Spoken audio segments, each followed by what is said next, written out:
I am interviewing Mr. Sunjay Kapur today, an entrepreneur with more than 2 decades of experience. Mr. Kapur is the chairman of Sona Comstar, one of the leading automotive technology companies, designing, manufacturing, and supplying highly engineered automotive systems and components globally. Hello, Mr. Kapur. It's a pleasure to have you today. Thank you. Pleasure to be here. So my first question would be, what was a defining moment in your career that either shaped you or impacted who you are today? So I think there's been several defining moments, but if you look at our business per se, my father passed away very suddenly in 2015, and I was left with a lot of opportunities as well as challenges. I was in business school, they always teach you what to do in terms of succession. No one ever teaches you what to do when the founder dies. Oh, And that was something that, came as a big shock to me. yeah. Whilst it was a big shock to me, I also saw that the business needed a lot of things and a lot of different restructuring that had to be done within the business. And, my CFO and I sort of got together and went down this journey of restructuring our entire business and saw where the opportunities were, where the challenges were, and decided to leverage the opportunities and overcome the challenges and build a stronger business. And that was really the defining moment of our journey, I would say, and the beginning of the new journey that we're riding today. So as you were saying, Sona BLW Precision was originally founded by your father.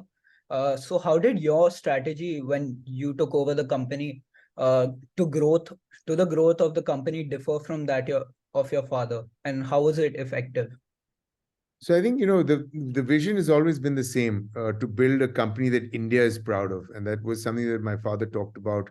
When he set up businesses in India, we had several different businesses. I didn't run this particular business. I ran a different business within the group, again in the automotive space, and we continued to focus a lot initially on quality because quality was extremely important.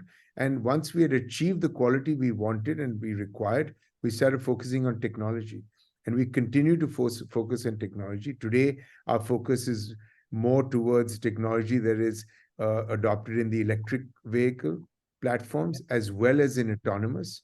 Our focus is also sustainability. So we've continuously tried to be, on the cutting edge of technology, on the cutting edge of what's happening in terms of where the business environment is moving from a global perspective. So, right from the beginning, with his vision of creating a company that India is proud of, I think we've carried that forward, or carried that, to build a company that is technology oriented, that is able to create a manufacturing hub for the world in India. Oh, that's great. So, under your tenure as managing partner of Sona BLW Precision, a investment banking firm called Blackstone acquired 20% of your company and merged it with another firm called Comstar. How do you feel that partnership has helped your company or opened up more opportunities for you over time? Yeah, so that was a very interesting time because we had another private equity investor called GM Finance, and they'd been with us for 10 years. And GM Finance sold their stake to Blackstone. We actually did the rounds and went to look for good private equity investors. We believed that Blackstone were the best in the business and the best in the world. And we wanted someone who had a strong reputation and one that was, well equipped to take us to financial markets. Blackstone and us came together, formed a partnership. When they brought Comstar to us and we bought Comstar, eventually Blackstone owned 65% of the business, and I owned 35% of the business. Oh. And then, of course, we went public in 2021, and today I own 30% of the business, and the rest of the business is listed. 70% is owned by public shareholders. Blackstone's efforts in terms of creating a good financial structure, good financial reporting, good financial mechanisms was definitely helpful. We had the technology in-house, we had the customers in-house, but I think bringing together, what we lacked and what Blackstone had, bringing those two together really created a very, very robust organization. And the result of that was, a successful listing and continuous growth that we've had over the years. Okay. So, as the global automotive industry shifts into into a more green design such as EVs, how has your company changed its strategy to adopt to the changing market? So we've always believed in EV. Right from 2016, we had a strong feeling that cars would go the battery electric way. We've done a lot of development. In fact, 2 years ago, we spent 6% of our revenue in R&D. The industry average is 0.5%. So we're Wow. way ahead of the industry in terms of investment in R&D. I also just read a sustainability report. In terms of the automotive industry, we're ranked out of the 250 global auto component industries, we're ranked 39 in sustainability. Wow. And we're in the top 1,000 out of 15,000 companies in the world. So, we're very sort of focused on building a business that is, sustainable, that is investing in R&D continuously. If you look at what's happening in the global automotive industry, there's a lot of disruption in the industry, and this disruption brings with it a lot of opportunities. While some people look at it as challenges, we look at them as opportunities. Opportunities in terms of electrification, opportunities in the ecosystem as well, and opportunities in building a sustainable business. And our endeavor is to continuously invest in technology. And I think Indian companies or auto component companies around the world need to continuously invest in technologies because there's so much of a change happening today in technology. On the same topic, you recently invested in a EV startup called Sunfuel Electric. How do you plan on using this investment to grow Sona Comstar as the company continues in the EV market and grows larger?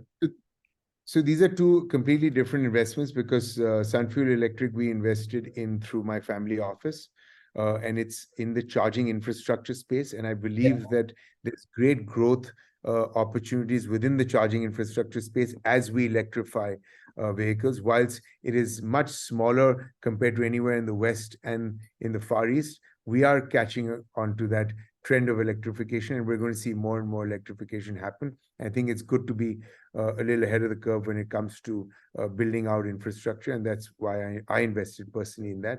With regard to Sona Comstar, if you look at what we've done recently, we've invested in a company in Serbia, which is in the sensors technology space through millimeter wave radar technology.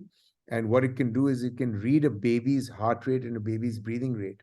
So it allows you to build a safety standard, which is called level 5 safety standard. If there's a baby in a vehicle, the driver gets alerted. If a baby is locked in a vehicle when the vehicle is stationary, there have been a number of deaths in Europe because Yeah. of babies being left in a vehicle unintentionally. And this has created a scare when it comes to safety. And therefore, level 5 safety standards insist that you have a sensor that can detect a baby. So millimeter wave radar sensor can actually read through material. Not only that, it can also determine if there's a luggage or a human being in a passenger seat, then therefore trigger the airbag in conjunction with what is actually in the passenger seat. So these are again, moving towards autonomous. So our investments are more in the field of EV and autonomous, etc. And that's really, from a company perspective, that's really where in the direction we're headed in. Okay. There's some of the applications of the sensor. Of course, the application has several. The sensor has several applications, not just in automotive, but in industrial, in defense, in security, etc. Okay. On a more personal note, as an investor, how do you identify startups which have the best growth potential and that you want to work in the future, as they're known to be very risky investments? Yeah, so I think it's very important to know the team, the founding team, the founder, and the team, and have a good alliance with the team. I spend time with understanding the team, and sometimes the teams are phenomenal. Sometimes they're not in terms not aligning with what my vision, and that's really when we take a call. So the business is obviously has to be good. That's a hygiene factor. The business should be scalable, but what's really important is the team, is the founder and their culture, and the culture that the founder brings to the table. And that's really something that's of great importance to me when I look at businesses to invest in. Okay. Also, you've been leading companies as part of the Sona Group since the last 20 years. How do you feel that pre-existing experience translated when you became the managing director of Sona BLW Precision back in 2015? So sorry, what is the question? Pre-existing? Yeah, how did that pre-existing experience translate when you became the managing director of the company? So I think, experience is something that comes with time. You come back. When I came back with an education, I had a lot of ideas. And I worked in an established business, Yeah. and it's not always the great ideas that work because those are very theoretical. I think experience brings a lot of knowledge. Experience brings, great sort of initiatives can come through experience. And I think experiential learning is something that's very, very of great importance and very important, when you're running a business.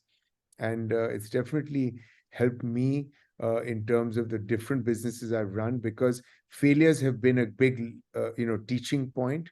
You learn a lot from failure, and there have been failures. There have been successes, but there have been failures, and I've learned more from the failures than I've learned from the successes. And just bringing that experience into a business environment is very helpful.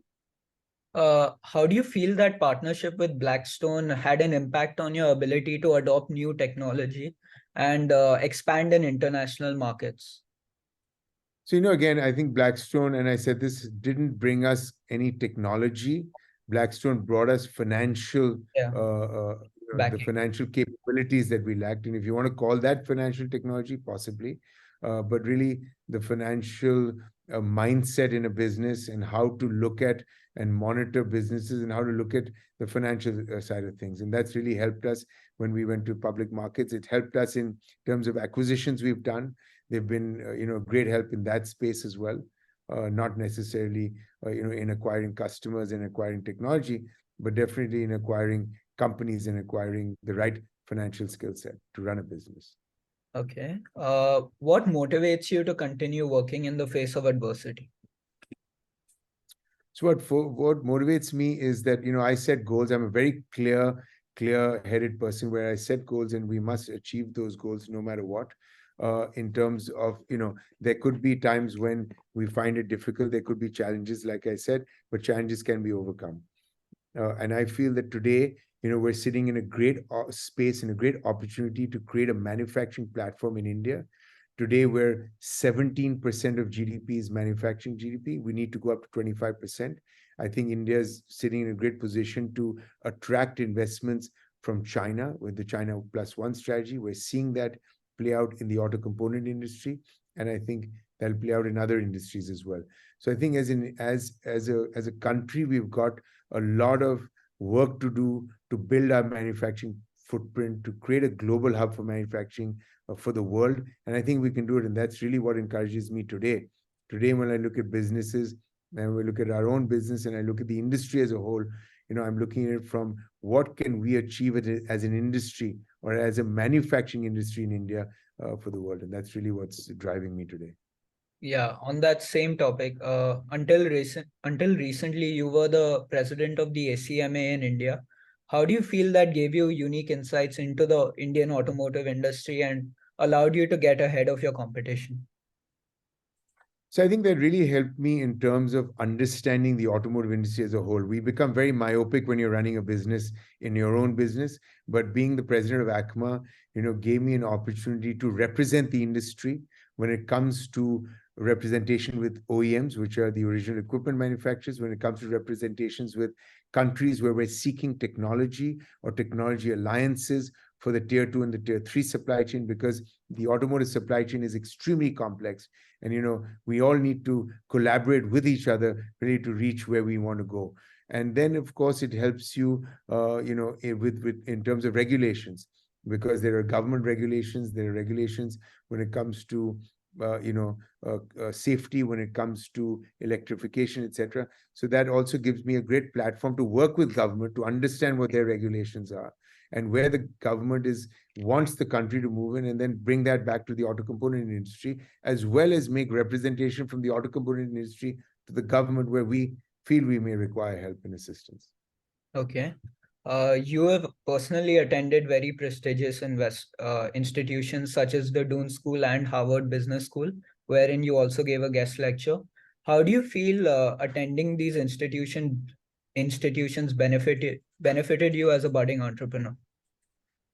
So I think, there's a lot of learning in every sort of thing you do. And I've been a great proponent or a great, I'm a great fan of continuously learning. I continue to learn. I continue to attend programs, courses, whether they're online or physical. I continue to expose myself to opportunities to speak at events, so that I can gain more knowledge and insight, when it comes to Q&A, or when it comes to me talking about certain topics. Today, I think, the hot topics of AI are extremely important, and they're being used in every industry, not just, in the software industry. And in fact, just to give you a data point, in Sona Comstar today, we have 40 software engineers. When did you expect in 2 years ago for a component industry to have a software engineer? So there's so much to learn from, education institutes, and not just from the institutes, but from the network of people that you meet, because there are great minds that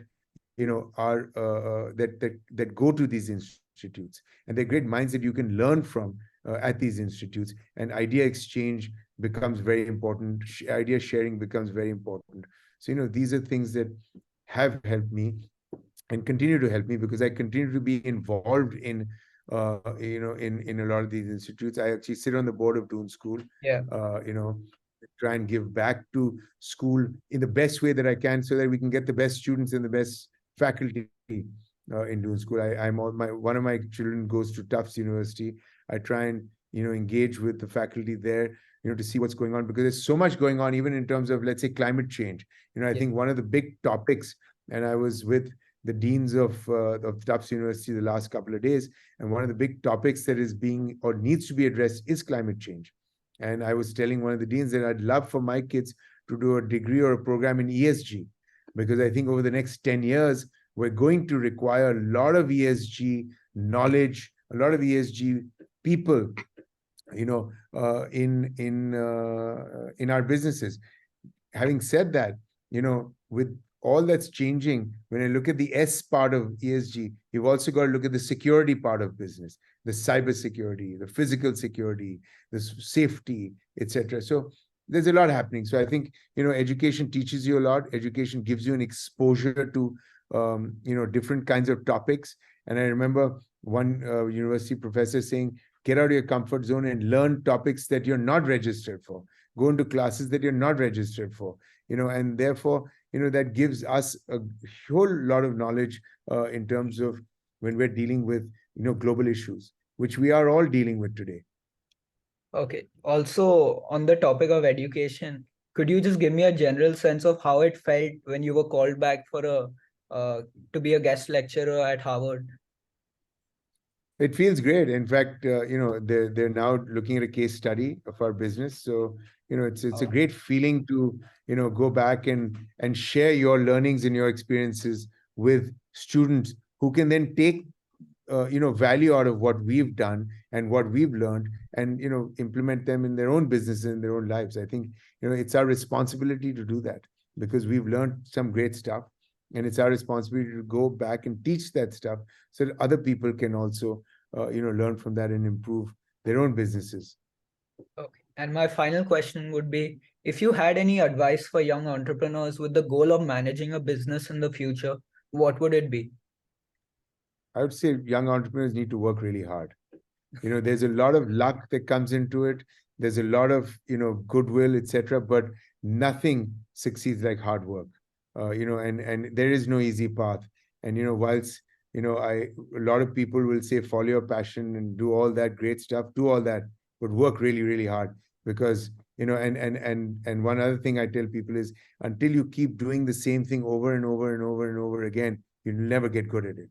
Okay. So you need to do one thing over and over and over again till you get really good at it. I don't know if you read Malcolm Gladwell's book of called Outliers, and he talks about 10,000 hours of practice. I think that's a lot. But if you look at the experts, if you look at Michael Jordan from in basketball, or you look at the Beatles who played great music, or you look at Bill Gates who became a great programmer, they all had 10,000 hours of practice. And it's a great book. It's an author called Malcolm Gladwell, Yeah. Outliers. You I'll should make sure to read it. make sure you read it. Yeah, it's a good read. Okay. Thank you so much, Mr. Sanjay Kapur. It's been great having you. Yeah. Thank you.